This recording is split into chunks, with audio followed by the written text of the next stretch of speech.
This season of the Urban Conservative Podcast is brought to you by Newton for Senate, working to improve education, reduce taxes, and keep North Carolina #1 for business. Find out more at newtonforsenate.com. This episode of the Urban Conservative has also been sponsored by Case Technology Consulting. Help your business get value out of its data and become more efficient and streamlined. Case Technology Consulting. Check out the link in the description. Just because you're black doesn't mean you have to vote Democrat. This year, in order to see benefits for our communities, we need to vote outside the box. Find out more by visiting us at tuconservative.com.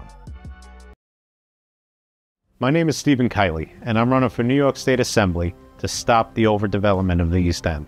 Like you, I'm tired of seeing trees fall for urban sprawl. However, my opponent has a clear record of voting for high-density housing complexes that have no business being on the East End, and he will just rubber stamp Albany's attempt to unconstitutionally seize zoning authority from our towns and villages. I, on the other hand, as a 20-year East End municipal attorney, have written laws that strengthen local zoning, protect our environment, and preserve our community character.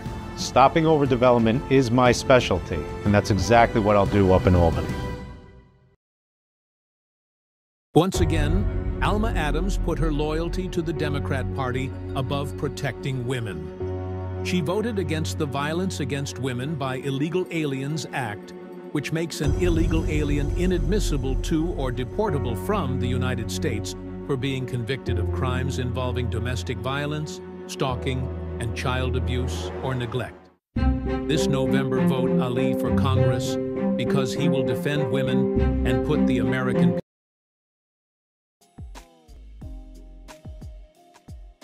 All right, ladies and gentlemen, you know what it is. It is a Monday night. It is time for the Urban Conservative Podcast.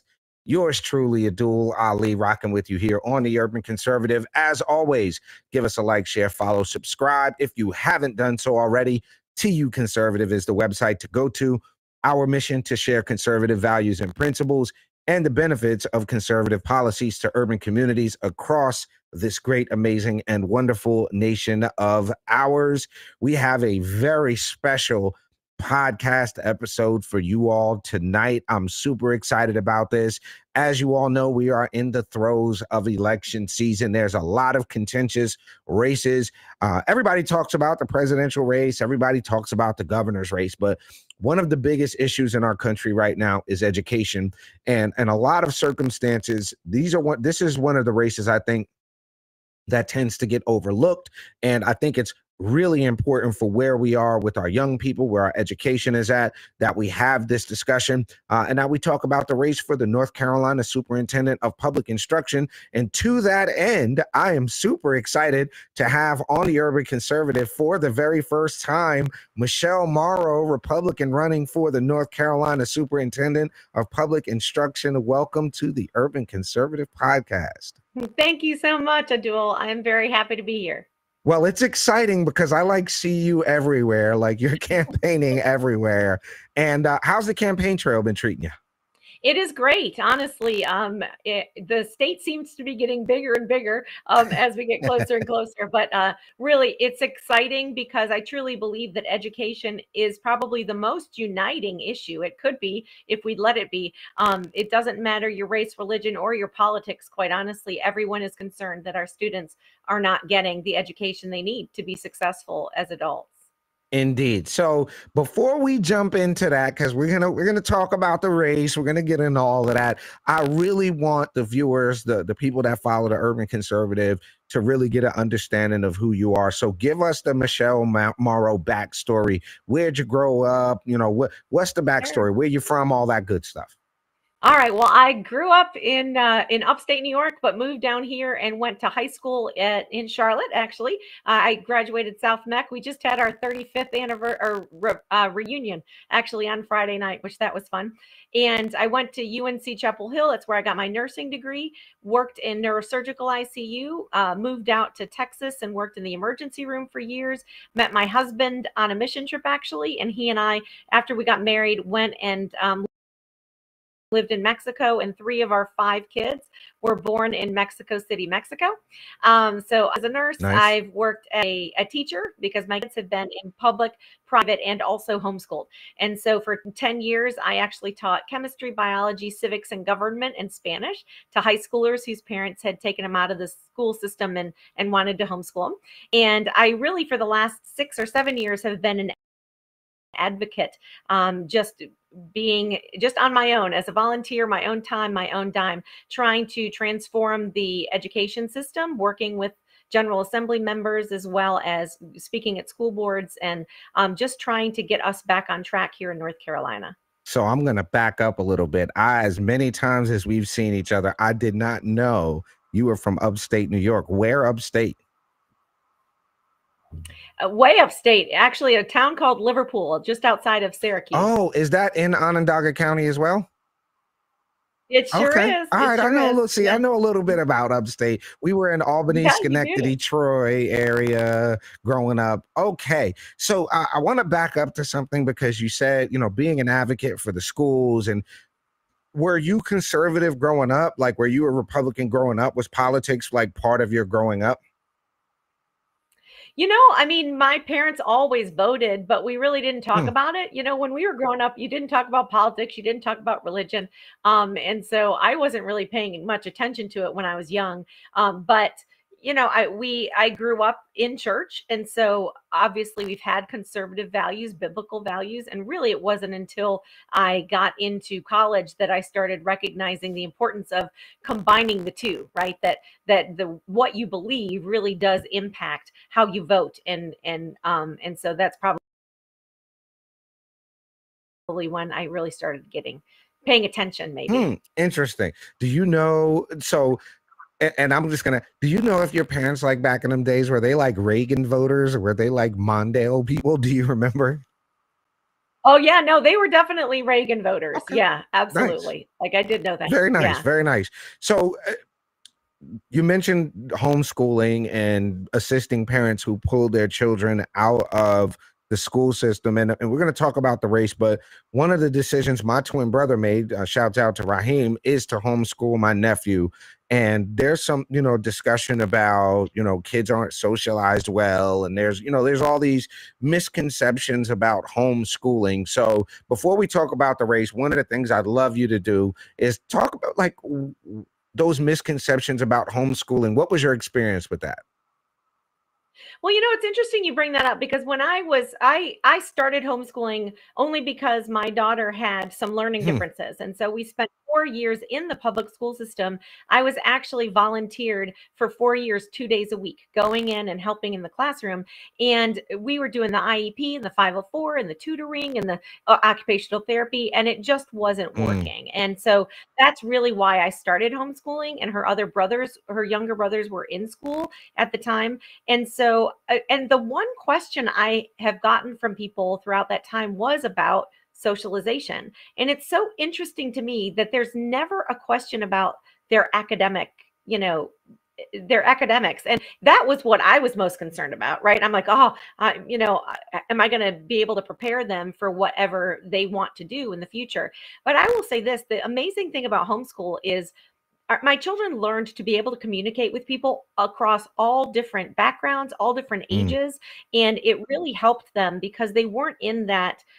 I think it's not real life to be in a classroom with people that are all the same age as you. Like, you don't experience that in the real world anywhere else. Once you get out of school, right? It's people from all different walks of life and all different abilities. So I actually think that it was very helpful to my kids because they were incredibly social. I used to joke when people would say, "Aren't you worried about their socialization?" I'd say, "Yeah, we got to back off on that," because we were involved in so much, whether it was sports or choir or, some of my kids did scouts and church and whatnot. We were involved in the community. Just because they weren't in a classroom setting for some of that time doesn't mean that we weren't engaged in the community. Nice. I like the way you said that. That is what I've noticed with my nephew. Like I feel like he has a broader sense of the world, being able to engage with, not just kids, but adults, and go to museums and, Yeah. do all the things that come along with that. Ladies and gentlemen, we are talking with Michelle Morrow, who is running for the North Carolina Superintendent of Public Instruction. Y'all don't go nowhere on the Urban Conservative. We're going to take a very quick commercial break, come back and talk about the race. Y'all stay tuned. Don't go nowhere. Kamala Harris and Alma Adams have brought you chaos at our border, failed foreign policy, sky-high prices, and out-of-control crime. It's time for new ideas and new leadership. This November, vote Ali for Congress to help make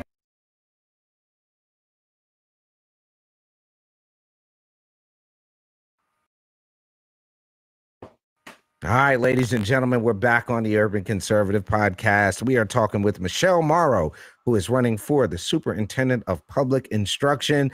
As I said at the outset, one of the races, everybody, all the credit is, Trump and Kamala, Mark Robinson and Josh Stein. But this race, I think, along with the Attorney General, is a very important race as it relates to what impacts parents and students, primarily the students. I want to get your opinion on something. So most recently, a federal bill was proposed, and it said that if your child, if you're a school receiving federal funds and your child, say, is little Johnny, gets to school and decides that little Johnny wants to put on a dress and be called Christina, that the school did not have to inform the parents.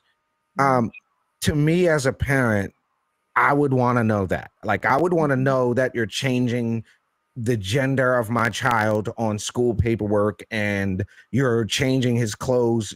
I would want to know that. I've heard you talk a lot about parents' rights and knowing that these are the kind of bills that are being opposed, like common sense things like informing the parents are being opposed.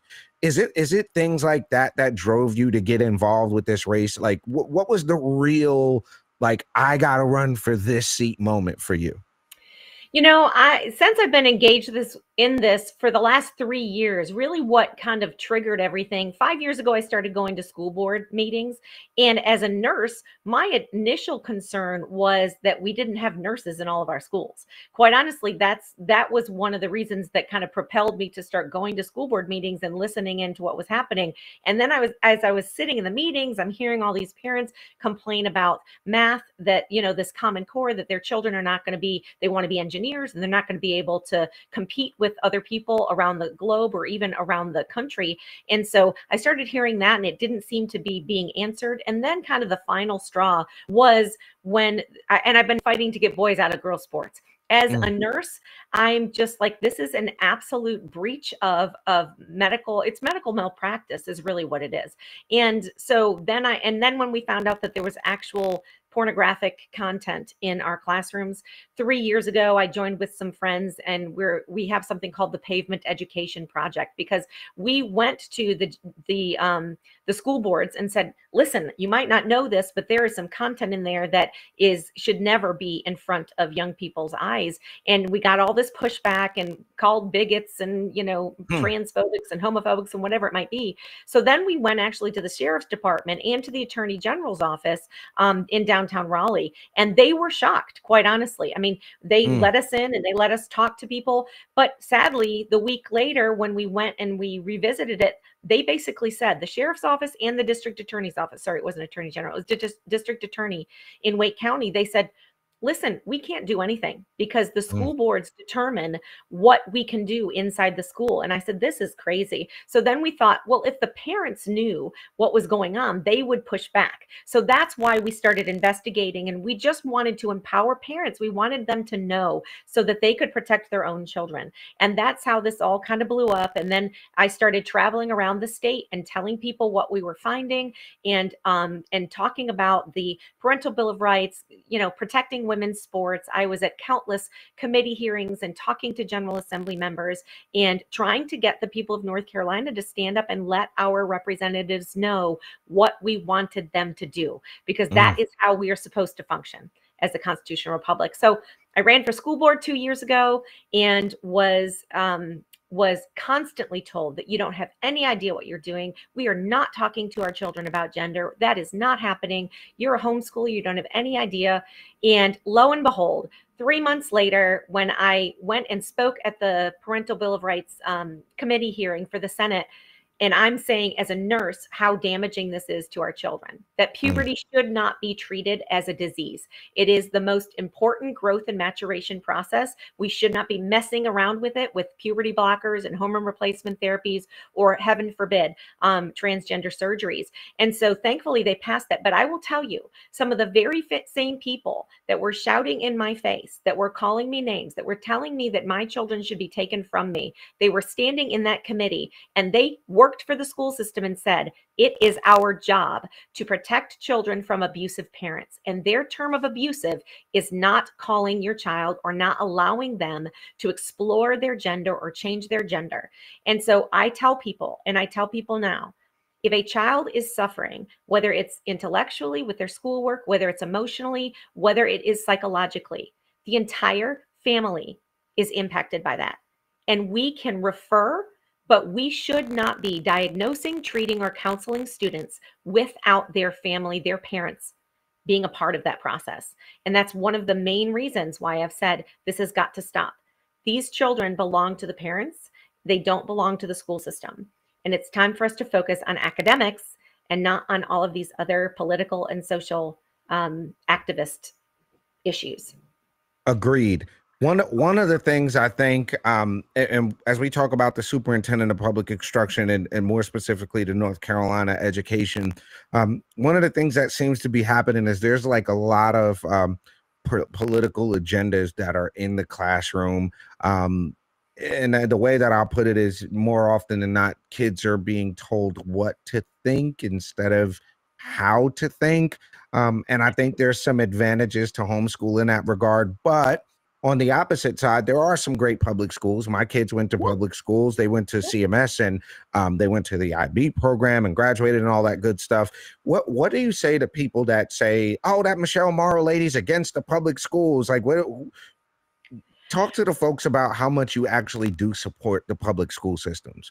Well, I absolutely do. And this is the problem. There is a reason why tens of thousands of teachers and families are removing their children from the public education system. And I can guarantee you it's not because of people that are homeschooling. I mean, I, like most parents, figured public school was great for me. I'm going to put my kids in public school. It worked for me.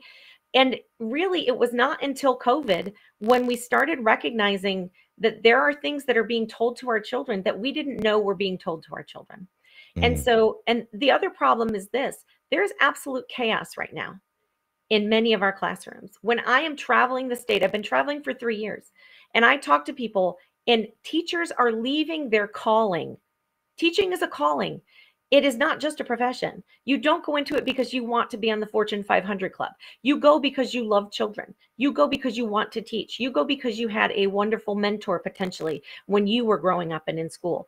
And they're not being allowed to do that because of those political agendas, because of that bureaucracy, because of the special interest groups and the people that are actually getting wealthy off of what's happening in our school system. And it's not the teachers, it's not the boots on the ground staff, and we are denying our children a quality education.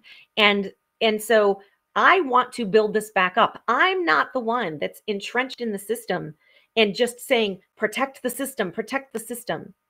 I say the system exists to serve the students, not the other way around.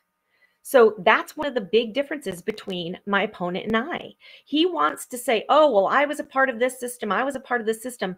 But look at where we are. We have some of the lowest proficiency rates across all demographics of students ever recorded in North Carolina history. We have some of the highest violence and crime and drug use inside of our schools ever recorded in North Carolina history. We have a teacher shortage, the likes of which we've never seen. This is not I have many things that I could be doing with my time.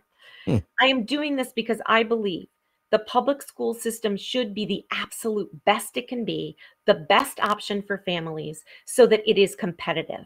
You and I both know the greatest thing about capitalism, the free market system, is that healthy competition creates the best product at the best price. We need to elevate what we're doing in our public schools so that everything ends up rising. The public schools, the private schools, the charter schools, you have to compete for those public school students, because I'll tell you, most parents don't want to have to jump through the hoop of trying to get them into a charter school, or trying to get on the list for an opportunity scholarship, or having to work the third job so your kids can go to a private school. They want to be able, and they should be able, to trust that the public school system is going to prepare their children and help them reach their fullest potential.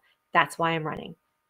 Excellent, excellent. Ladies and gentlemen, we are talking with Michelle Morrow, candidate for North Carolina Superintendent of Public Instruction.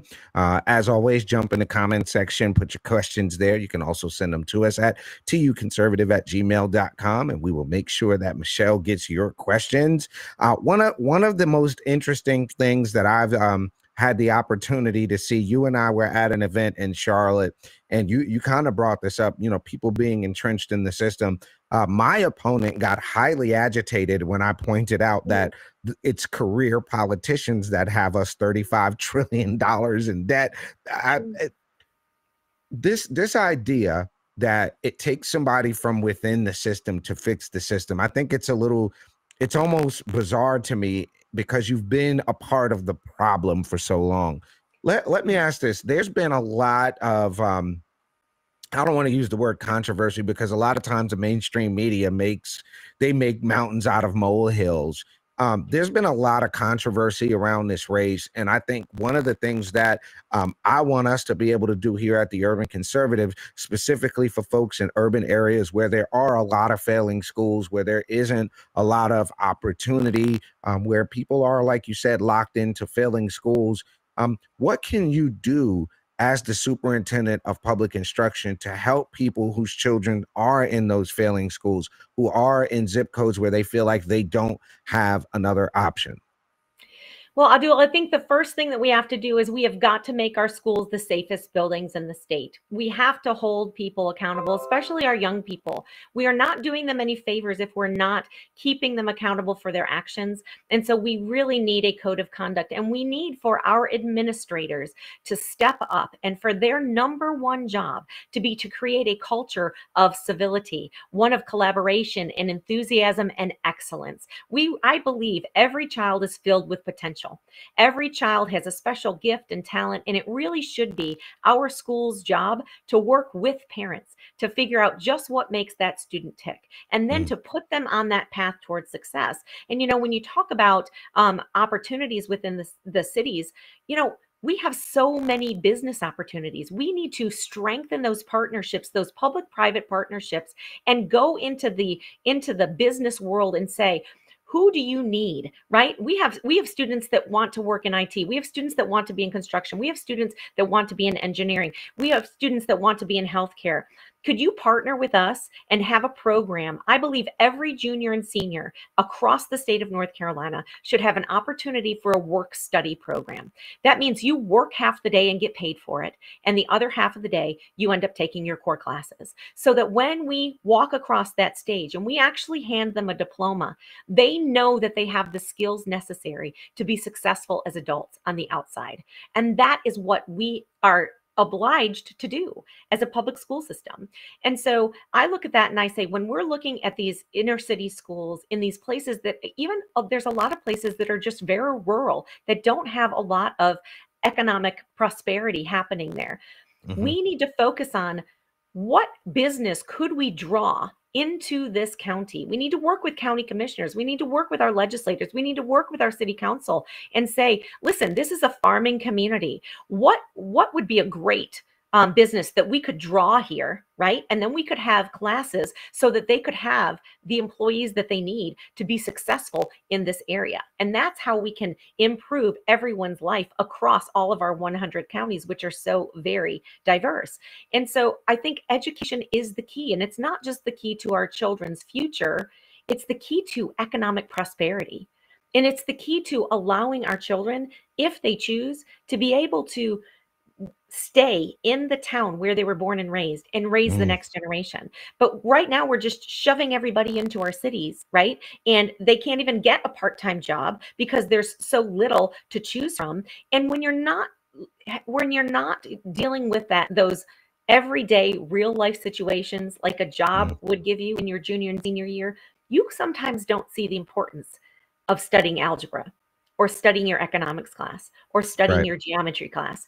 And I think once you've had that experience, once our children have that experience, they're going to start paying attention to the core classes, and they're going to want to kind of raise the bar on their own performance. And I think if we raise the bar, our children are going to meet it. I really do. And that's what we need to do across the bar. We just need to say, everybody, we're going to expect excellence in everything that you do.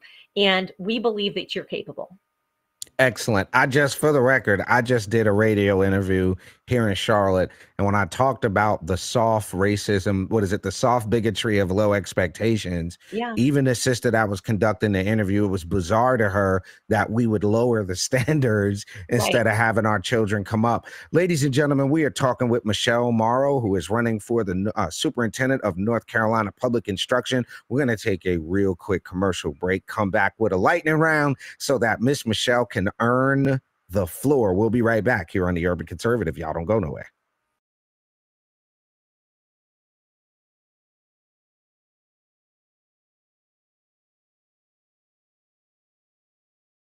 This season of the Urban Conservative podcast is brought to you by Newton for Senate, working to improve education, reduce taxes, and keep North Carolina #1 for business. Find out more at newtonforsenate.com. This episode of the Urban Conservative has also been sponsored by Case Technology Consulting. Help your business get value out of its data and become more efficient and streamlined. Case Technology Consulting. Check out the link in the description.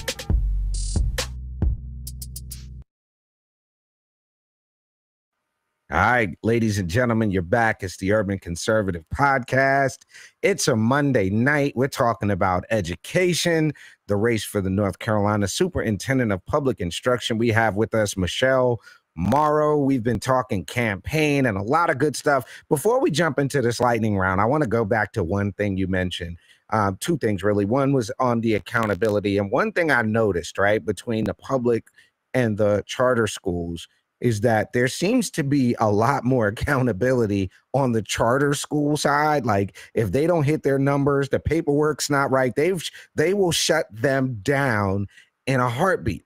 But on the public school side, I've noticed like you could have a D school forever or an F school forever, and there seems to be no accountability. I just wanted to throw that out there because I saw in Moore County, they built a new school. They had a failing principal. They put the gift to that failing principal was to put her at the brand new shiny school. And then when they found her drunk in a golf cart, and I love the way the police talk, Michelle, when we arrived upon the scene to see the subject ejected from the vehicle. I love it. But instead of firing this teacher, they renewed her contract while she was on 30-day leave, right? Wow. One of the requirements of being a principal in North Carolina is to have a valid driver's license. This woman was a principal without a driver's license. So it seems to me that there is no administrative accountability within the public school system. Not all, but it seems to be that's the case, and that there's a lot more accountability with the charter schools.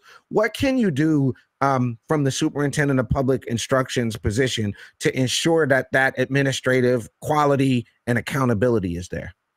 Well, you know, that's a great question. And I think I will be working with the General Assembly because we really need to put some parameters in line so that we can hold our school boards accountable, because that's one of the problems is it really depends on what zip code you live in as to what quality of education and what quality of administrators, what quality of curriculum actually and policies are set forth.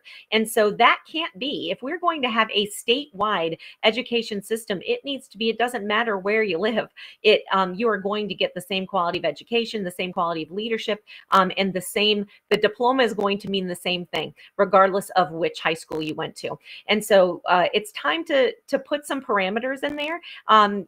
Money speaks pretty loudly, and Sure.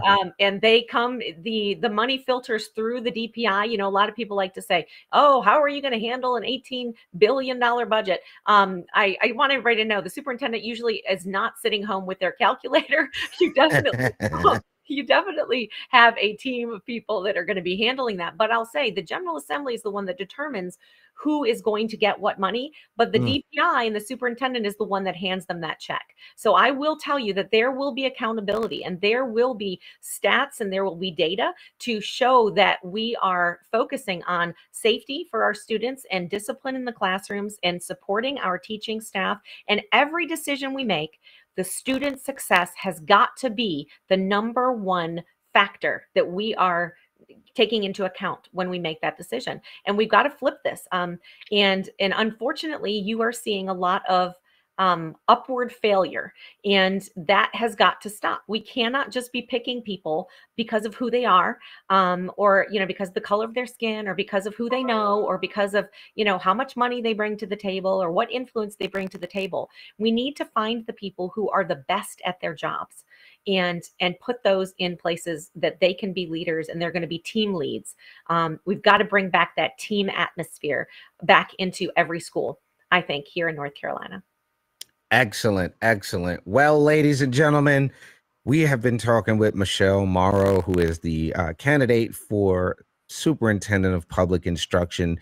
It is that time on the Urban Conservative, as this is your first go round, hopefully not your last. We would love to have you back as the Superintendent of Public Instruction. Thank you. But in order to earn the full screen so that you can tell folks how they can support you, it is time for the lightning round. I'm going to hit you with a series of questions you have to answer as quickly and with as few words as possible. Are you ready, Michelle? Yes, sir.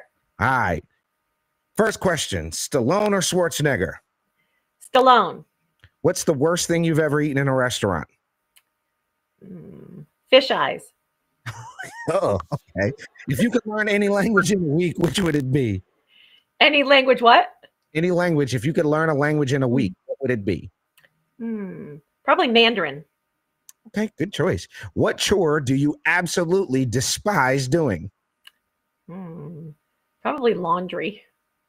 I'd have to agree with that. Okay, pizza or hamburgers? Hamburgers. Okay, I kind of took you for a pizza person. Okay. What subject do you find to be the most fascinating? History. Favorite board game of all time? That's tough. I play a lot of board games. Of all time? Yeah, your favorite one. If you had to, you're stuck with that one. Trivial Pursuit. I like it. Trivial Pursuit. If you could be a character in a TV show, which character would you be? I think I'd want to have my own talk show. Okay, I like it. All right. And two more to go. When you were a little kid, what did you want to be when you grew up? A nurse and a mom. Awesome sauce. Last question is kind of a multiple kind of question thing. So you are stuck on a desert island. You will never be rescued. You will have to eat the same thing every day for breakfast, the same thing every day for lunch, the same thing every day for dinner. You will get one book and you will get one musical album. So you're going to eat the same breakfast every day for the rest of your life. What are you doing for breakfast? I'd have to say eggs. Just eggs? You can do anything you want. I thought I only get one thing. No, you get the same breakfast. So if it's bacon, eggs, cheese grits, you're going to eat that every day. So what's your everyday breakfast that you're going to go with for the rest of your life? Okay, I'd probably do breakfast tacos with eggs and refried beans and cheese and bacon. All right, you're going to have the same lunch every day. What are we doing for lunch? I'm going to have to say, what would be my favorite lunch? I'm going to say hamburger and probably a salad. Okay, and then dinner, what do you got? What are you doing for dinner every night forever? Every night forever. Wow. I'd say steak and mashed potatoes. All right, I like it. You get one book to bring with you on this island. That's all you got. What are you bringing? That's going to be the Bible. Okay, you got one musical album to listen to forever on this island. What are you bringing? That's hard. I don't know. I'm going to have to say that's really hard. I got one. There's so much great music out there. I know. And I'm like, okay, I like a lot of different genres of music. But you're stuck with it. This is the I elevator know. music Well, of forever. It probably doesn't mean I'd be listening to it constantly. I don't know. That's a tough one. What genre would it be, at least? Let's go with that. Well, I love country, but I love 80s music and as well as I love worship music. So one of them three something. Yeah, one of those three. All right. Ding, Yeah. ding, ding, ding. You've won the lightning round. That means you get the screen for the next 30 seconds to tell folks how they can support your campaign. Anything you want to get out to the Urban Conservative viewers, the floor is now yours. Awesome. Thank you so much, Abdul. I tell you, we are at a great position here in North Carolina where we can ensure that every student is going to reach their full potential, but we need some fresh ideas. We need common sense solutions. We need to focus on the basics and ensure that our kids are learning how to think, how to problem solve, how to handle conflict so that they are ready to take on the world when they get out of school. So I would greatly appreciate you entrusting me with this awesome task of ensuring that the next generation is prepared and they're able to reach their fullest potential. You can go to my website at morrow4nc.com. That's MORROW4nc.com. And I'd love your vote. All right, ladies and gentlemen, you see that website on the screen, Morrow for NC. Michelle, it has been an absolute pleasure having you here on the Urban Conservative. Like I said, hopefully we will have you back as the Superintendent of Public Instruction so you can let us know how things are going. We are eternally grateful for you spending your time with us. And to the folks at home, we definitely appreciate all the love. Again, the website, tuconservative.com is the website. We appreciate all the support. We will see you live and direct next Monday night for the Urban Conservative podcast. For my twin brother, Raheem Architect Soto, I'm Abdul Ali. That's Michelle Morrow, the next Superintendent of Public Instruction. Y'all have a good night. Peace.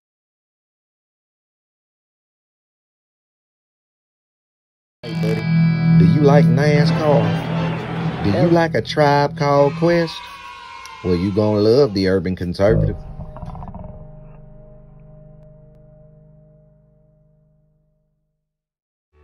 Do you like manwich and nachos?